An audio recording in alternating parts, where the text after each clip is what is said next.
देखिए हर खबर यहीं पर, सब्सक्राइब कीजिए TV9 भारतवर्ष। बड़ी खबर आप सबको बता दूं, इस वक्त की बड़ी खबर है ये। दिल्ली पुलिस को जानकारी मिली थी कि चीन दूतावास के बाहर साइन बोर्ड पर किसी ने चीन गद्दार के पोस्टर लगा दिए हैं, लेकिन पुलिस ने फिर वहां पहुंचकर जब देखा तो उसे कुछ नहीं मिला। पुलिस सीसीटीवी फुटेज के आधार पर मामले की जांच कर रही है। सीसीटीवी फुटेज के आधार पर यह समझने की कोशिश की जा रही है कि क्या पहले चीन गद्दार जैसा कोई पोस्टर चाइनीज एम्बेसी के पास लगाया गया था। क्या चीन गद्दार ये आपको ये तस्वीर में दिखाई दे रहा है, लेकिन क्या ये पोस्टर वाकई वहां लगा था क्या, और लगा था तो लगाने वाले कौन थे और किसकी शरारत ये हो सकती है, या यहां पर असल में जिस तरह के इमोशन है उसका इजहार किसी ने किया है। लेकिन अगर ऐसा हुआ है तो हाई सिक्योरिटी जोन में कोई व्यक्ति पहुंचकर ये काम कैसे कर गया, ये तमाम बड़े सवालात हैं। फिलहाल तो पोस्टर वहां नहीं है, लेकिन सीसीटीवी फुटेज के आधार पर यह समझने की कोशिश की जा रही है कि क्या कोई वहां पहुंचा था और किसी ने ये पोस्टर लगाए हैं क्या। अचल जी के पास मैं इस बात को लेकर चलता हूं। अचल साहब, जिस तरह अब देखिए डिप्लोमेसी जाहिर है उसका अपना एक तरीका होता है, उसका अपना एक मिजाज होता है, लेकिन पब्लिक प्रेशर जो सेंटिमेंट ऑफ नेशन है उस समय वो भी बहुत अहम होता है। अचल साहब, आपका मानना क्या है इसमें? इस समय डिप्लोमेसी को भी आगे बढ़ाना एक टफ टास्क है क्या?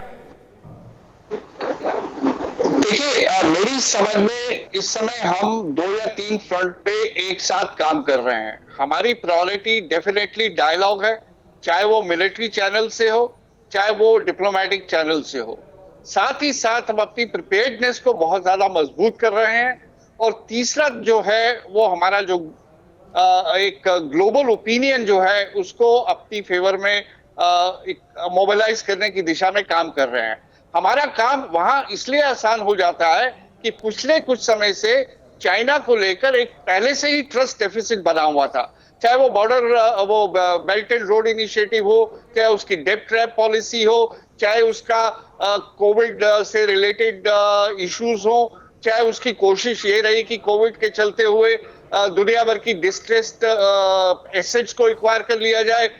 ये सब के चलते हुए मुझे लगता है कि हमारा जो काम है और भी आसान हो गया है।